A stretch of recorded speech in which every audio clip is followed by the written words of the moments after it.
Welcome to Star Guys, a podcast about Stargirl on the CW. I am a Star Guy through and through. I'm Alex. Star Guys! Here's a bunch of Star Guys. I'm Justin. I'm Pete. And we are going to be talking about Summer School, Chapter 3, the third episode of the second season of Stargirl. So if you haven't watched it, get out of here. We don't want you. No thanks. No, we want you, just mean. we want to future you. We want to future you. We want one of you 42 minutes in the future where you've watched the episode, know what's going on, and come back.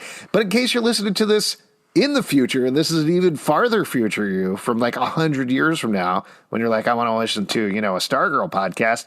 Tell you what, basically what happens in this episode is we get to meet the Thunderbolt, played by Jim Gaffigan, in the flesh. He dressed in a Thunderbolt costume and everything. Weird.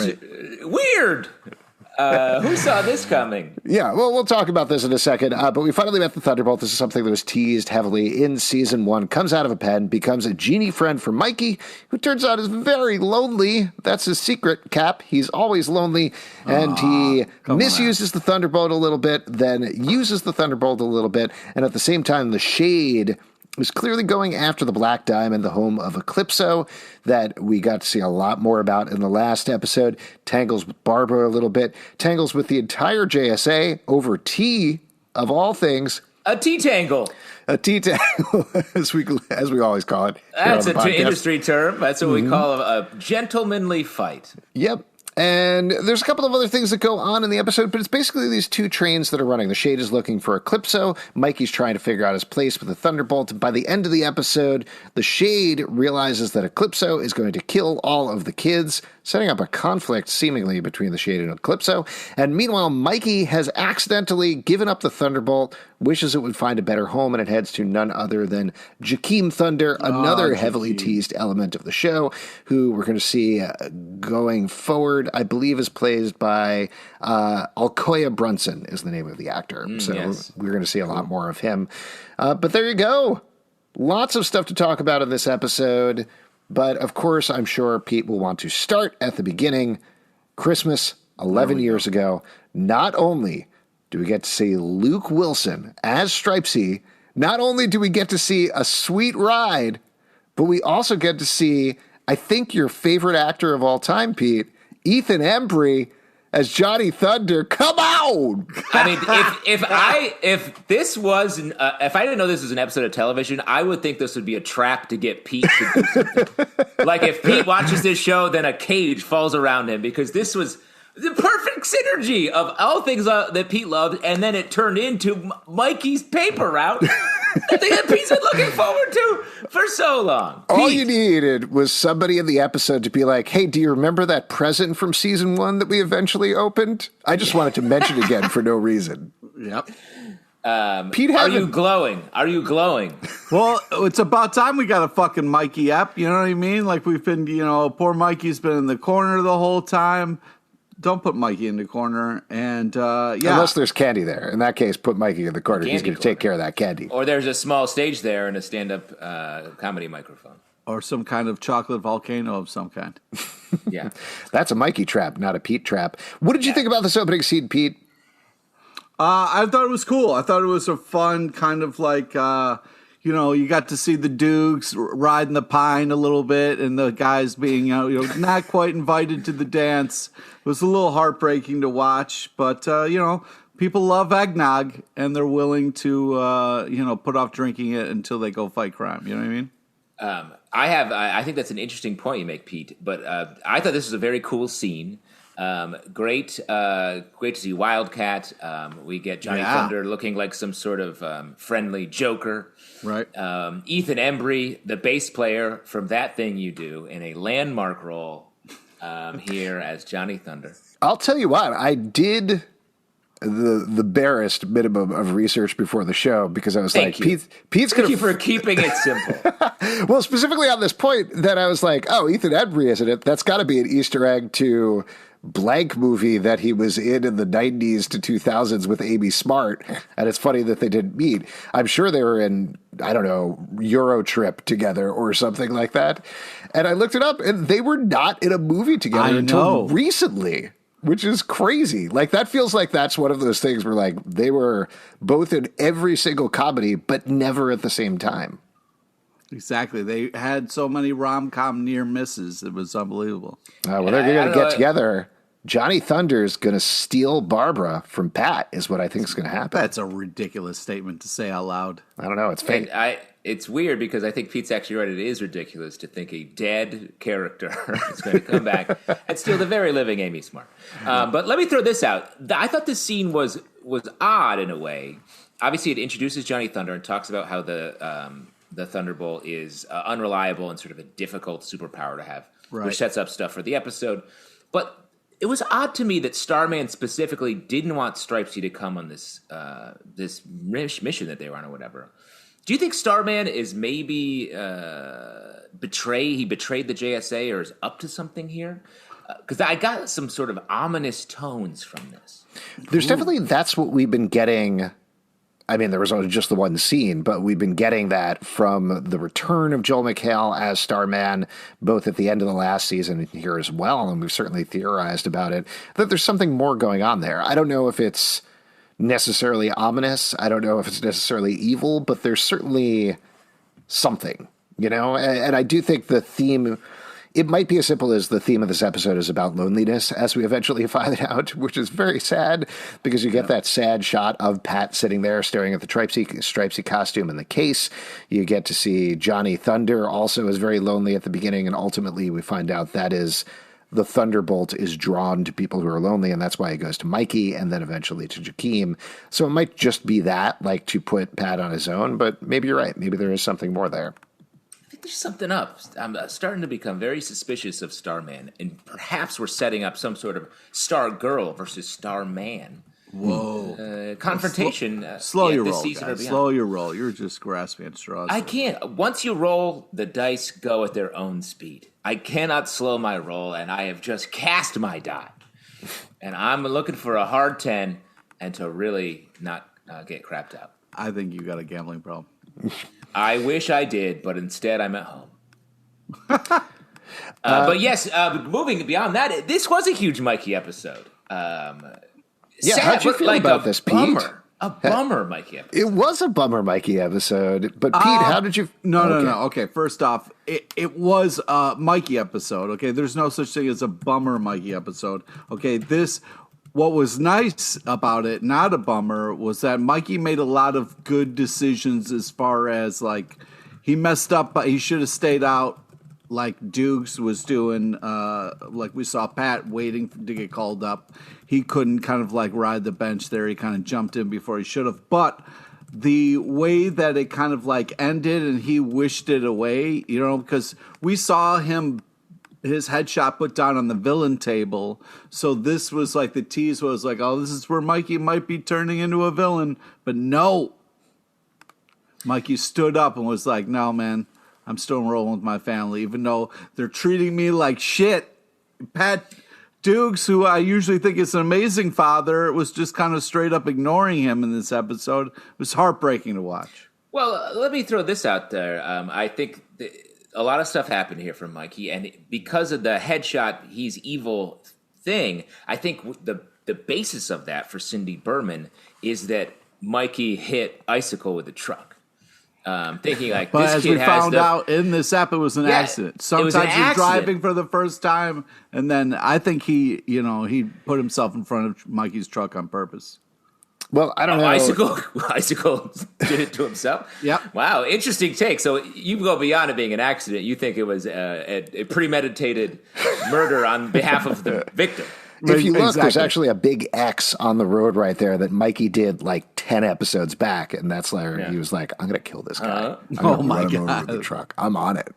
But let's take it back, unless, Alex, you have to say something. I feel like we could take it back to just the paper route. Paper route, yeah. Well, I did want to weigh in because I've done a couple of interviews for the day job that I think could help illuminate this. One... This is a big deal for me personally, but I think also hopefully a big deal for the podcast. Right before this, I interviewed Mikey. I interviewed Trey Romano Holy shit! himself. been talk nice about this to him. episode so I was so excited when they said that. Like, I've been happy always to talk to all of the cast members and everybody. It's always fun to chat with folks involved with the shows. But when they're like, hey, would you have any interest talking to Trey Romano? Immediately I was like, I gotta ask him about the chocolate volcano. Here we go. Okay. Yeah, like are how he many... and Luke Wilson roommates, or what is going on? What is the relationship? There's so there? many questions. I know. I had to restrain myself from immediately just emailing back going, yes, oh, yes. And then it turns out that he's actually a very serious, very thoughtful actor. So what? I know, right? That's, oh, man, I thought he was a goofy kid playing himself. He's a real actor who can... Pete, you must be so much more excited that Mikey was constructed by this actor. Exactly. Like, it was I could truly tell a piece that. of art. He's a piece of art. The funniest thing he said to me, just based on everything that we talked about on the podcast, because I expected I'd get on the phone and he'd be like, hey, kill me, come on. Like that. Not that at all. He was like, He's well, got when his I own rim approached shot. this scene, here's how I did it from an acting. And I was like, oh my God, okay, I can't ask you any of these ridiculous joke questions I came up with.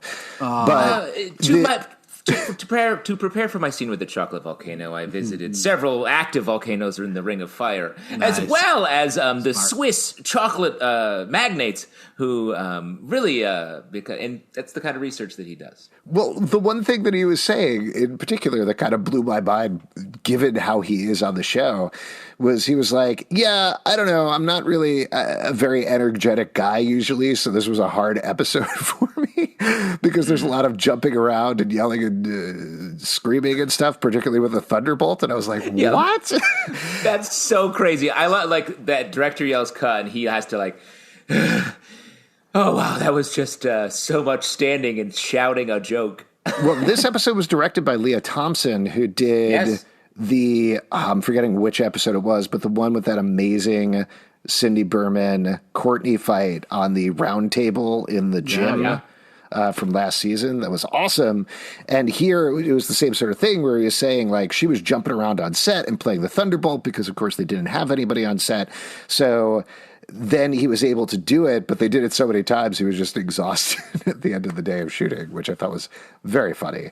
But the thing that he did say about, the reason I brought it up now, about killing the icicle thing, is he said the way that he saw it and the way that it plays out throughout the season, apparently there's some big stuff coming down the road.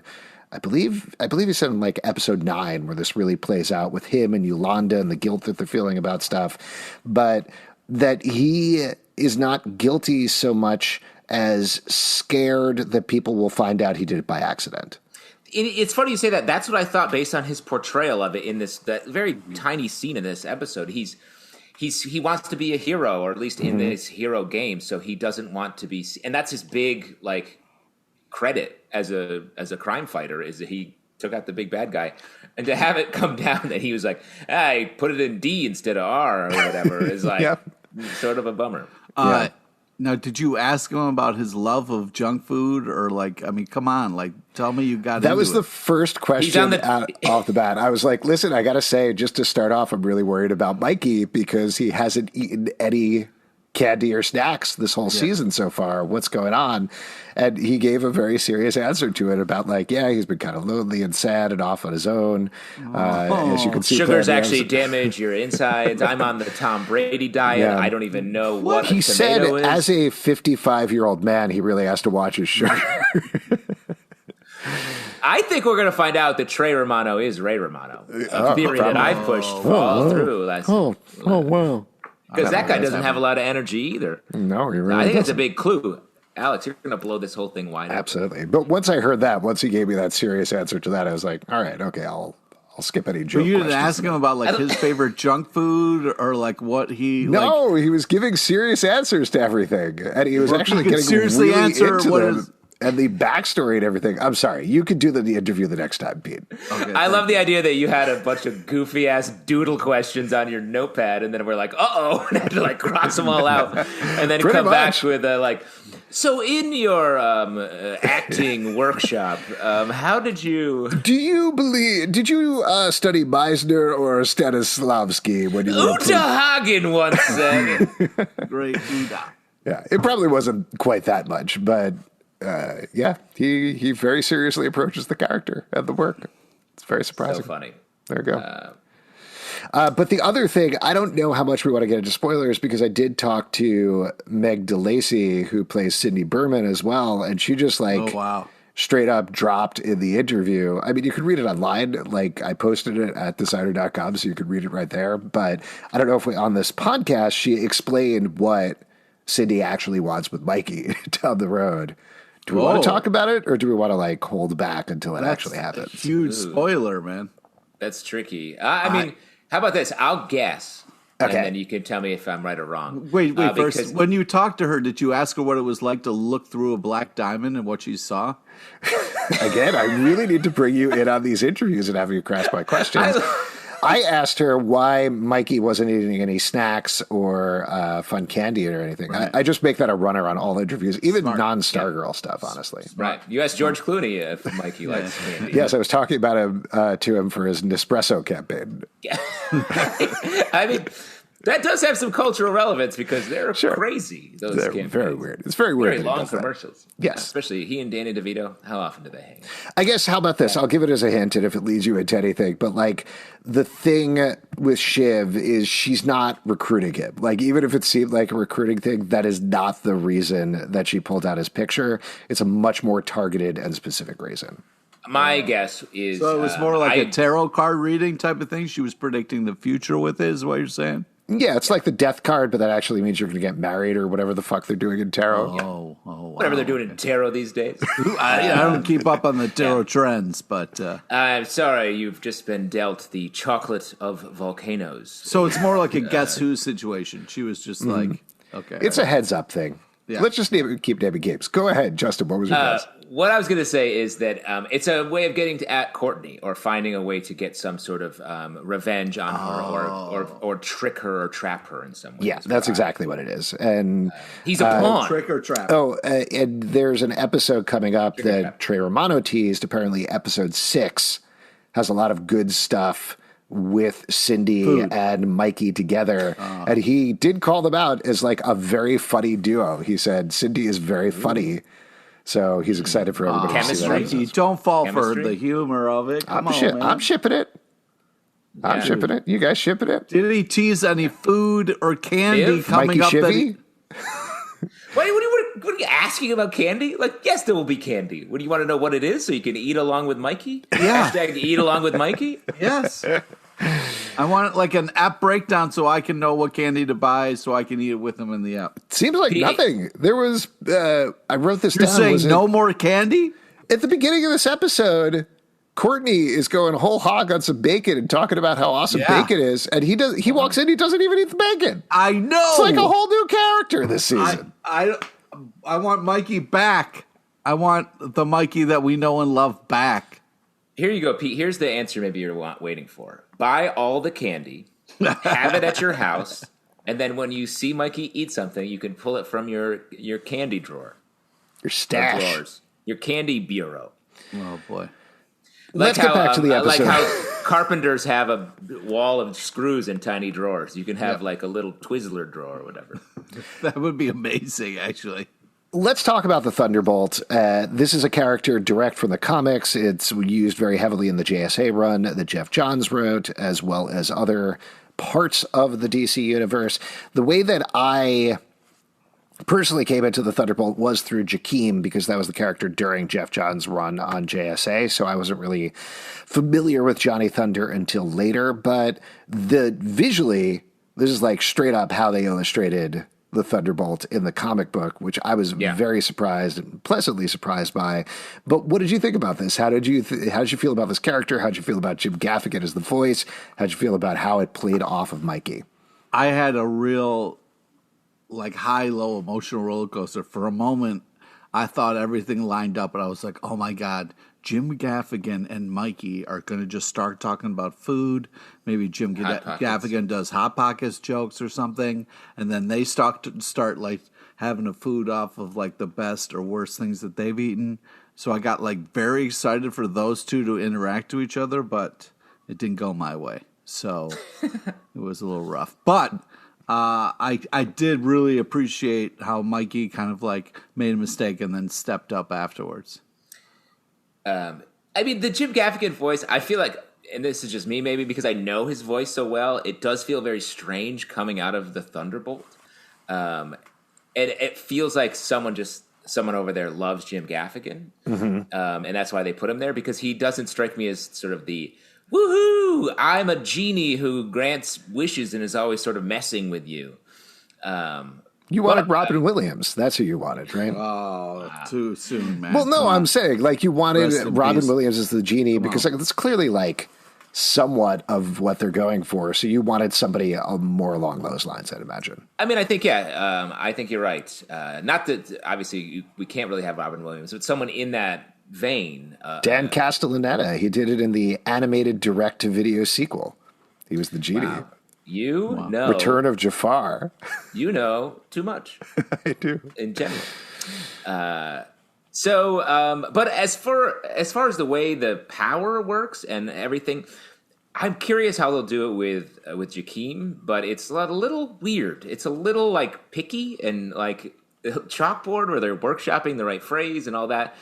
I don't want to see that trick every episode. I want to have it go, and maybe it will, but it feels like they set up something where it's like the Thunderbolt doesn't like you and is trying to ruin your day, unless you are like annoying about your wish. So it's like it's a weird vibe for a sort of freewheeling fun show like Stargirl. The water moment was fun though. Like, I'm thirsty, I want some water, and then he gets doused with water. I mean, that was, come on. I appreciated the fact that at least the first two things that happened were both in-camera tricks. Like, they did not go for crazy CGI things. Just the way they directed that, I thought was a lot of fun. The stop sign scene was a fun idea. Maybe went on a little long and didn't really have a resolution to it necessarily. But yes, I see what 100%. You're saying, Justin. I think, I don't know. Maybe this is me misremembering the comic book, but I feel like it was more a naive thing that the Thunderbolt was doing. Yes. Like, you got it. Here you go. You're going to get all wet, rather than, ha, I tricked you, you idiot. Exactly. Because I love like a Thunderbolt that's trying to, and maybe this will change with Jakeem, like the relationship will change a little bit, but a Thunderbolt that's really trying to help but keeps blowing it is a much more fun idea, because when the chips get down in a big fight, then it's like, oh, everybody focus, let's communicate well here and save the day. And now it's a little carefree. But the persnickety nature of it, I think, is a little harder to replicate. Well, let's move on to the other half of the episode then, because we got a lot more of the Shade. Again, I'm going to turn it right over to you, Justin, as our Shade expert. What'd you feel about old Johnny Cakes this time around? Jake Swift. Johnny Cakes, the actor that plays Richard Swift, the Shade here. Good. I think he's menacing in a way. The fact that the Shade killed Dr. Midnight, supposedly, I think is going to lead to like a good confrontation between Beth and the Shade, which is good. They're really doing a good job of capturing sort of the charming yet scary character here. And I do like that the Shade is after Eclipso for a reason we don't quite know. Is he trying to protect the world from Eclipso? Does he need Eclipso for something? Very curious. Because here's a small guess or prediction. In the comics, at a point in the series, the Shade's powers sort of get out of whack. And maybe getting the Black Diamond is a way of him trying to control his powers or find a new way to get right. So I think that could be a cool way to pit these two quote-unquote villains against each other. That's interesting that you say that, because it was like he had Barb, but then something happened and he didn't. So I almost felt like his powers kind of like gave out or something there. So I wondered if like maybe his powers were on the fritz. So that's interesting. We shall see. And we get to see his powers at play here, and I think they did a good job. Very cool. Like sort of scary, but also just grabbing people, not really stabbing them and stuff. So I'm curious to hear from you guys about this tea scene in particular, because I'm going to say something terrible and then I'm going to back it off, and I want to get your guys' opinion. So I was very much of two minds about this scene, because there was stuff that was fun there. It's fun seeing everybody in the costume, the way that they have the Shade set up with the teacup. feels like the cover of a comic book, just him sitting there with everybody sitting down to tea. But a lot of it felt to me like dinky superhero stuff when I saw it sometimes. Like, Dinky? Why are they just all walking in there and then sitting down? Just do something or ask questions. When the Shade was saying things like, respectfully, you don't know what you're talking about. Why didn't anybody be like, okay, what are you talking about? You know, there was a little bit of that old school cartoon superheroics going on. And I think it was purposefully, but it was driving me a little nuts at points when I was watching it. Oh my God, I can so relate because like recently a friend of mine talked to somebody and I was like, oh my God, why didn't you ask about this thing? And it's like, why? You know what I mean? Like it's every time so I kept obvious. asking Trey Romano about the candy, he'd just say, respectfully, you don't know what you're talking about. And it was a flawless accent because he's a serious-ass actor. Yeah, he's actually playing both parts. He's Johnny Cakes. Wow. He ate so many cakes, he became Johnny Cakes. I knew that name was fake. Yeah. I mean, I hear that, but if I could justify that with some character choices, I think the JSA is having a hard time moving forward right now. Like Courtney's the leader, so maybe the rest of the team is sort of deferring to her, and she seems like she's just not in a leadership role right now. She's a little like sort of surfacey, like everything's good, we're all just coming together, and she's not actually like sort of being a tactical leader of this group. No, So I mean Beth is hanging on by a thread and she's oblivious. And also, I think that the Shade is intimidating. This is the last villain that the JSA that killed the original JSA. Maybe they were a little bit like, this is scary. He's scary. Candlelight, maybe it was hard to see. It's like, what's happening here? So maybe they were scented candles and the room was filled with some lavender stink. I did really like Luke Wilson in this scene a lot because he was like a dad taking a bunch of kids on a field trip, which was very fun. Like, okay, kids, sit down here. All right, everybody get your tea. Where's your buddies? You got your permission slips. All right, let's go. It had that feel of like, okay, this is how it works with supervillains. You sit down, they monologue about their plans, and then, so it had that kind of vibe to it, which I think was weird, but then worked. But it was weird to be like, all right, we're looking for you. We know you're really evil, but we're just casually walking around like we're just going to talk to you, and then we'll sit down and listen to your plans, but then you'll flex your powers on us, and then we'll all go our separate ways, and everybody will be okay. So it felt a little weird at spots, but yeah. And we have Mikey here, who wasn't allowed to come to find Shade, but he shows up and sort of blows everything. Yeah. Now, one of the things he was offered so that he wouldn't come to fight Shade is a juice box. So, do you think that's close enough to candy for your purposes, Pete? Because there's a lot of sugar in juice boxes. There is. It's like liquid sugar. Yeah, I mean, everybody loves a good juice box, and it made it seem like there was like maybe a variety of juice boxes just for him, like maybe a cooler full of juice boxes. Favorite juice box, Peep? I mean, oh geez, right out of the box. Right out of the box. I mean, there's Capri Sun, but some people are like, that's not really a box. More of a pouch. Yeah, more of a pouch. But I feel like that's all under the same. There's also there's a nice, some bars you go to that make like adult juice boxes, and those are really fun. But I mean, Ecto Cooler back in the day, the old Ecto Cooler juice boxes, really great. Hawaiian I guess the Punch. real thing here. You could go on for much like a longer, regular I think. Bubba Gump over here. The Bubba Gump of juice boxes. And Go fuck yourself for calling me that, dude. I think that's sort of a compliment. It was a compliment. I was impressed you knew that many juice boxes. Bubba knows the most about shrimp. Also, it's funny you called him Bubba Gump. It does. I thought that was his name, and I was like, wait, no, that's two separate people. Bubblegum Shrimp Company. That's his full name. Oh my god! They should have known when he met him Oh my god! that he was worth going into business with. Great. We've talked about this, Shirley. Oh, juice box is just you could just name your favorite juice. The box is just what you wrap around the juice. Otherwise, the juice gets everywhere, Pete.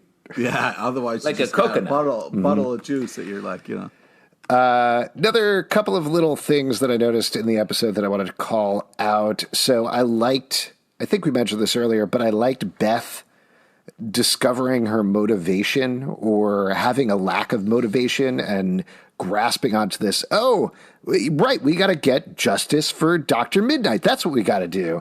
And figuring this out, because to your point, Justin, they're all very aimless right now. Also, had the wrong name the last episode. I was waffling between the wizard and the magician. It is the wizard, William Zarek, who is the character, not the magician. I kept saying magician. You did say that, but it's fine. I had no idea. I could not remember for the life of me, but it's the wizard. So that was cool. Always like hearing Big Time by Peter Gabriel. I was going to say, reference Big Time, as we know from Spaceballs. Is that right? Big Time. Was that in Spaceballs? I think so. I mean, I know it was a Peter Gabriel song, but I always thought it was in Ghostbusters too, but it's not. That's a big thought thing that I got wrong in my life. One other thing that I wanted to call out that is a very slow burn on this show, but I think we're starting to see a little simmer here on the Rick and Beth relationship. They definitely seem to be bonding. They are. Yeah, it's nice that taking care of each other. Mm-hmm. Rick's not just a rageaholic. He's nice. He's amped up. Yeah. What do you think? Yeah. Is there going to be some romance going on there, though?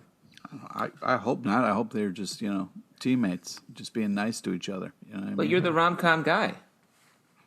Yeah, I just, eventually down the road, they got to be better as a team, before we start pushing relationships and stuff like that. Like, we got to, They could be good, like a good mouth team. A good mouth team that kisses each other. Another big kiss mission coming up. Uh-oh. We got to stop the anti-kisser. The only way of doing that, kissing. It's creepy. This is creepy. Right? Yep. I do think we get a moment where Courtney realizes that she specifically can defeat the Shade's power with her light. Yeah. I thought that was a cool discovery. You could see it on his face when the staff got bright. That was cool. Nice little acting moment there. And I also really liked, on the Courtney bent, I really liked her scene with Mikey outside of the shop, given everything that they went through in the first season and the whole, you're not my brother, you're not my sister, fighting back and forth and figuring out how to be a family, that they were together and really positive to each other, I thought was a nice... It was moving the characters forward emotionally, and it was good to see. Also, the Mike and Yolanda moment was real nice. Mm-hmm. Any other moments you want to call out before we start to wrap up here? Of course. There's one major thing we have to talk about. The bullies in this episode. Now, first off, one of them's name is Marky, which I think, first off, too close to Mikey. Second off, have you ever met a Marky that wasn't a problem?